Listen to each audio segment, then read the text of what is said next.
అంటే attempt to murder లాంటి కేసులు పెట్టి ఏ రకంగా అన్యాయంగా తనను జైల్లో నిర్బంధించడం జరుగుతా ఉందో కూడా చూస్తా ఉన్నాం. ఈరోజు రాష్ట్ర వ్యాప్తంగా కూడా ఇదే కార్యక్రమాలు జరుగుతా ఉన్నాయి. రాష్ట్ర వ్యాప్తంగా కూడా కేవలం తెలుగుదేశం పార్టీకి, చంద్రబాబు నాయుడు గారికి ఓటు వేయలేదు అన్న ఒకే ఒక కారణంతో ఏకంగా ఆస్తులను ధ్వంసం చేస్తా ఉన్నారు, దొంగ కేసులు పెడతా ఉన్నారు.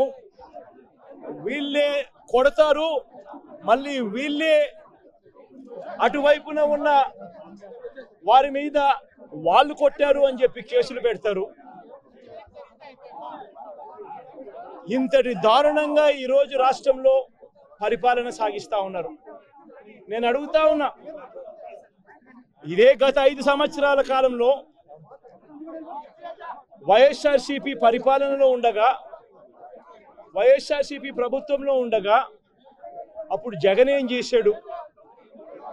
కులం చూడలేదు, మతం చూడలేదు, ప్రాంతం చూడలేదు, చివరికి ఏ పార్టీకి ఓటు వేశారన్నది కూడా చూడకుండా ప్రతి పథకము, ప్రతి మంచి కూడా అర్హత అన్నది మాత్రమే ప్రామాణికంగా తీసుకొని ప్రతి ఇంటికి డోర్ డెలివరీ చేసిన ప్రభుత్వం వైఎస్ఆర్సీపీ ప్రభుత్వందైతే, జగన్మోహన్ రెడ్డి ప్రభుత్వందైతే ఈరోజు కేవలం తెలుగుదేశం పార్టీకి ఓటు వేయలేదని, కేవలం చంద్రబాబు నాయుడు గారికి ఓటు వేయలేదని, కేవలం ఓటు వేయలేదన్న ఒక్క కారణంతో ఆస్తులు ధ్వంసం చేస్తా ఉన్నారు, మనుషులను కొడతా ఉన్నారు, కొట్టి మరి కేసులు పెడతా ఉన్నారు.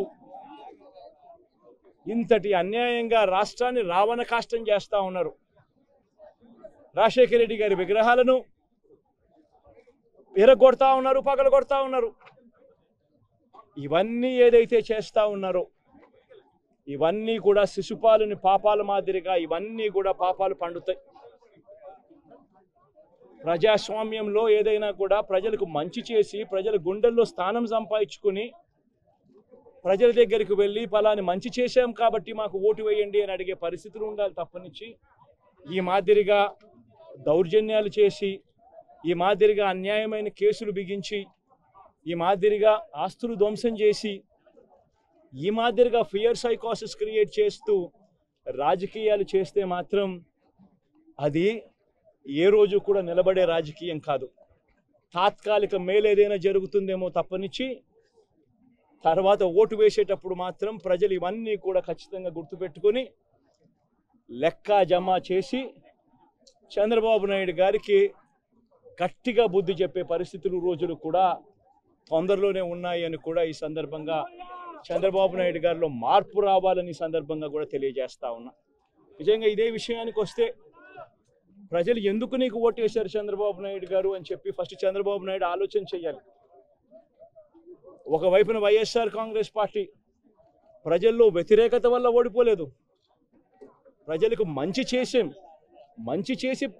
ప్రజలకు మంచి చేసి వైఎస్ఆర్ కాంగ్రెస్ పార్టీ ఓడిపోయింది. ఎందుకు ఓడిపోయింది అని అంటే చంద్రబాబు నాయుడు చేసిన మోసపూరిత హామీలకు ప్రజలు కాస్తో కూస్తో కొద్దిగా ఇదై ఆ 10% కాస్త అటువైపున షిఫ్ట్ అయ్యి చంద్రబాబు నాయుడు గారు అధికారంలోకి వచ్చిన పరిస్థితులు. మరి చంద్రబాబు నాయుడు అధికారంలోకి వచ్చిన తర్వాత ఈరోజు రైతులకు తాను ఇస్తానన్న రైతు భరోసా 20,000 రూపాయలు ప్రతి రైతన్నకి ఇస్తానన్నాడు. వ్యవసాయం స్టార్ట్ అయింది, ఖరీఫ్ మొదలైంది, పంటలు వేగంగా వేస్తా ఉన్నారు రైతన్నలు. ఇంతవరకు రైతు భరోసా 10,000-20,000 రూపాయలు ఇస్తానన్న దానికి అతి గతి లేదు. బడులు మొదలయ్యాయి. అమ్మఒడి కింద జగన్ 15,000 ఇస్తాను అని అంటే కాదు చంద్రబాబు నాయుడు వస్తే ఎంతమంది పిల్లలు ఉంటే అంతమందికి ఇస్తాడు, ప్రతి ఒక్కరికి 15,000 ఇస్తాడు అని చెప్పారు. రాష్ట్రంలో 1 కోటి మందికి పైగా పిల్లలు, బడియీడు పిల్లలు ఉన్నారు. బడులు స్టార్ట్ అయ్యాయి.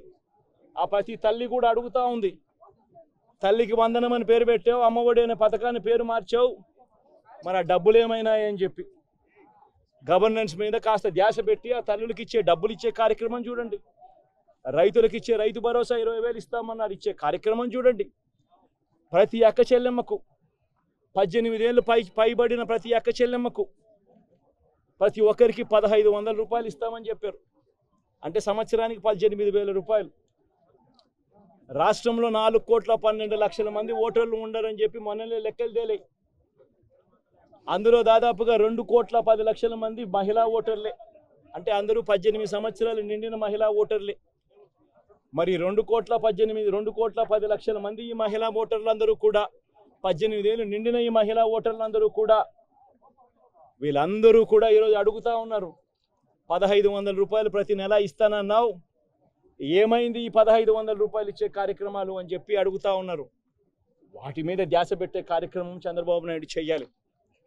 ఇవేవి కూడా చేయకుండా కేవలం భయాందోళనలు క్రియేట్ చేయాలి, రాష్ట్రంలో రావణ కాష్టం సృష్టించాలి, దొంగ కేసులు పెట్టాలి, ఇరికించాలి, ఆస్తులను ధ్వంసం చేయాలి.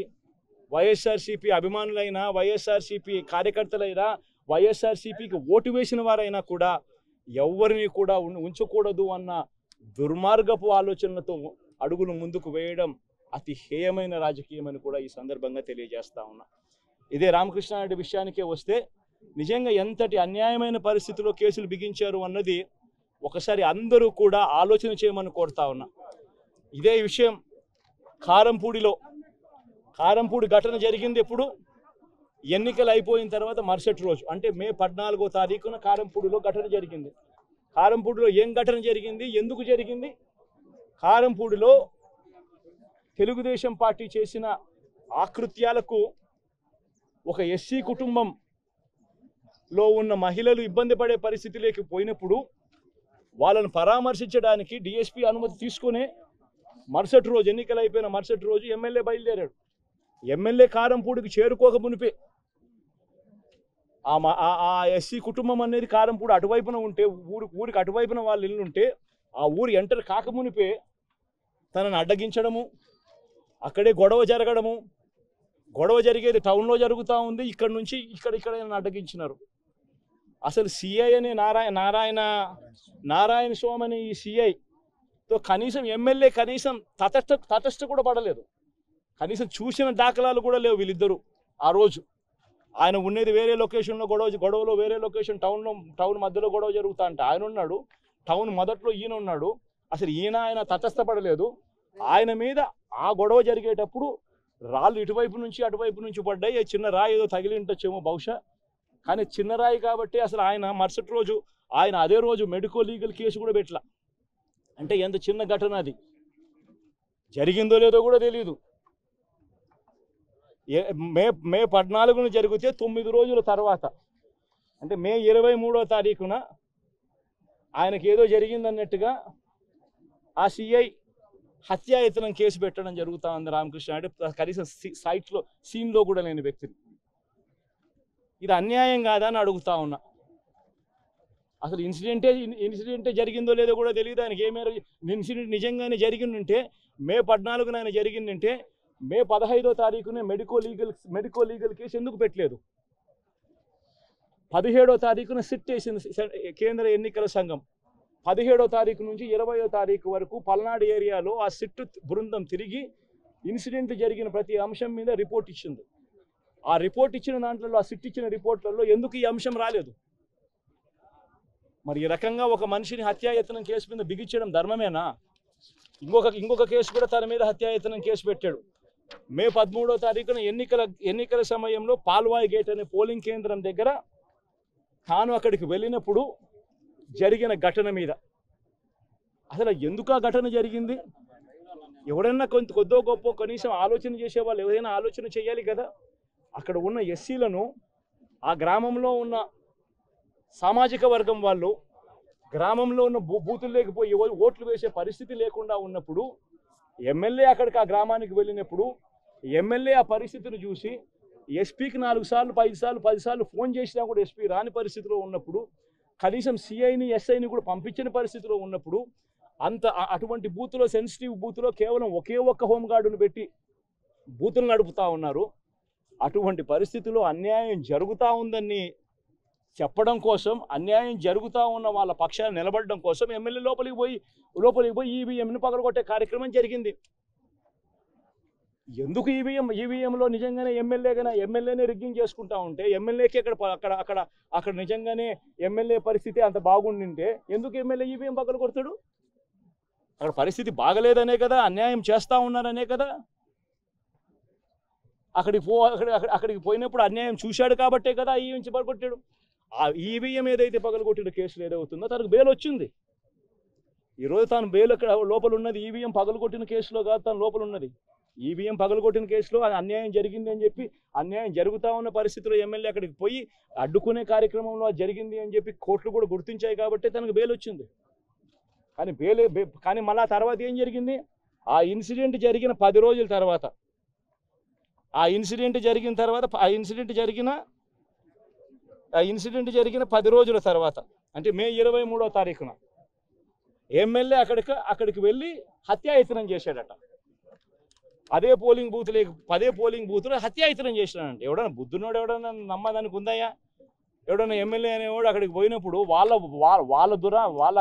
వాళ్ళు చేస్తూ ఉన్న రిగ్గింగు, ఎమ్మెల్యే దానికి అడ్డుకునే కార్యక్రమం చేస్తూ ఉంటే ఎమ్మెల్యే అక్కడికి పోయి ఎమ్మెల్యే హత్యాయత్నం చేస్తాడా? చెప్పడానికైనా హద్దు పొద్దు ఉండాలి కదా. 10 రోజుల తర్వాత ఎమ్మెల్యే హత్యాయత్నం చేశాడని చెప్పి కేసు పెడతారు 10 రోజుల తర్వాత. ఇప్పుడు నిజంగానే అటువంటి ఇన్సిడెంట్ జరిగిందంటే సిట్టు 17వ తారీఖు నుంచి మే 17వ తారీఖు నుంచి 20వ తారీఖు లోపల మధ్యలో ఇచ్చిన రిపోర్ట్లో ఆ సిట్లో అది చెప్పాలి కదా, ఇట్లా జరిగింది, ఎమ్మెల్యే అనే వ్యక్తి హత్యాయత్నం చేసే కార్యక్రమం చేశాడు అని చెప్పి రావాలి కదా. మరి ఎందుకు సిట్ రిపోర్ట్లో రాలేదు? ఈ రకంగా ఒక మనిషిని కేవలం 4 సార్లు ఎమ్మెల్యే తాను 2000 కన్సిస్టెంట్గా 4 సార్లు ఎమ్మెల్యే గెలిచాడు. 2009లో గెలిచాడు, 2011లో గెలిచాడు, 2014లో గెలిచాడు, 2019లో గెలిచాడు. ఒక మనిషి కన్సిస్టెంట్గా 4 సార్లు ఎమ్మెల్యేగా గెలుస్తూ వస్తున్నాడు అని అంటే ఆ మనిషి మంచోడు కాబట్టే గెలుస్తూ వచ్చాడు, ఆ మనిషి మంచోడు కాబట్టే ప్రజలు ఆశీర్వదిస్తూ వచ్చారు. అటువంటి వ్యక్తిని తీసుకొని వచ్చి తప్పుడు కేసులలో ఈ మాదిరిగా బిగించడం ఎంత మటుకు ధర్మం? ఈరోజు ఒక్క రామకృష్ణారెడ్డి ఒక్క పరిస్థితే కాదు, రాష్ట్ర వ్యాప్తంగా ప్రతి గ్రామంలోనూ కూడా ఇదే కార్యక్రమాలు జరుగుతూ ఉన్నాయి. ప్రతి ఒక్కరూ కూడా వాళ్ళ స్థాయిలో రెడ్ బుక్స్ అని చెప్పి రెడ్ బుక్లు పెట్టుకొని ఉన్నారు. చంద్రబాబు నాయుడు స్థాయిలో చంద్రబాబు నాయుడు ఒక రెడ్ బుక్, లోకేష్ స్థాయిలో లోకేష్ ఒక రెడ్ బుక్, ఎమ్మెల్యే స్థాయిలో ఎమ్మెల్యే ఒక రెడ్ బుక్, మండల స్థాయిలో మండల నాయకుడు ఒక రెడ్ బుక్, గ్రామ స్థాయిలో గ్రామంలో ఇంకో రెడ్ బుక్, గ్రామ స్థాయిలో ఇంకో నాయకుడు, గ్రామ స్థాయిలో ఇంకో రెడ్ బుక్లలో పెట్టుకొని ఏం చేస్తూ ఉన్నారు? అతి దారుణంగా అన్యాయంగా ఆస్తులు ధ్వంసం చేస్తూ ఉన్నారు. రాష్ట్రం మొత్తం దాన్ని చూస్తూ ఉంది, కానీ ఎవడు మాట్లాడడం లేదు. దొంగ కేసులు పెడతా ఉన్నారు, పోలీసులు ప్రేక్షక పాత్ర పోషిస్తూ ఉన్నారు. దొంగ కేసులు పెడతా ఉన్నారు, వాళ్ళే కొడతారు, మళ్ళీ ఇటువైపున కేసులు పెడతా ఉన్నారు. రాష్ట్రం మొత్తం ఇది చూస్తూ ఉంది. చీని చెట్లు నరికేస్తూ ఉన్నారు, ఆస్తులు ధ్వంసం చేస్తూ ఉన్నారు, కనిపిస్తూ ఉంది. ఎమ్మెల్యేలు ఏకంగా జేసీబీల మీద పొక్లేన్ల మీద ఎమ్మెల్యేలు స్వయంగా తిష్టేసి ఏకంగా పోయి బిల్డింగులు పగలగొట్టే కార్యక్రమాలు చేస్తూ ఉన్నారు. ఇంతటి దారుణంగా నిజంగా చేస్తూ ఉన్నారు అని అంటే ఎల్లకాలం ప్రభుత్వం మీది కాదు, ఎల్లకాలం రోజులు మీయే ఉండవు చంద్రబాబు, అది గుర్తుపెట్టుకో. మీ పాపాలు పండుతూ ఉన్నాయి వేగంగా. ప్రజలు దీన్ని క్షమించని పరిస్థితుల్లోకి వస్తారు. ఖచ్చితంగా మీకు బుద్ధి చెప్పే పరిస్థితులు రోజులు కూడా ఉంటాయి. చేతనైతే మంచి చేయండి, మంచి చేసి ప్రజల మనసులు గెలుచుకొని ఓట్లు ప్రజల మనసుల్లో స్థిరస్థాయిగా నిలబడే కార్యక్రమం చేయండి. కానీ తప్పుడు రాజకీయాలు ఈ మాదిరిగా నువ్వు ఒక్కరిమే చేస్తావు అనుకుంటా ఉన్నావు. ఇదే మాదిరిగా కొనసాగితే రాష్ట్రంలో ఒక తప్పుడు సాంప్రదాయానికి నువ్వు నాంది పలుకుతా ఉన్నావు.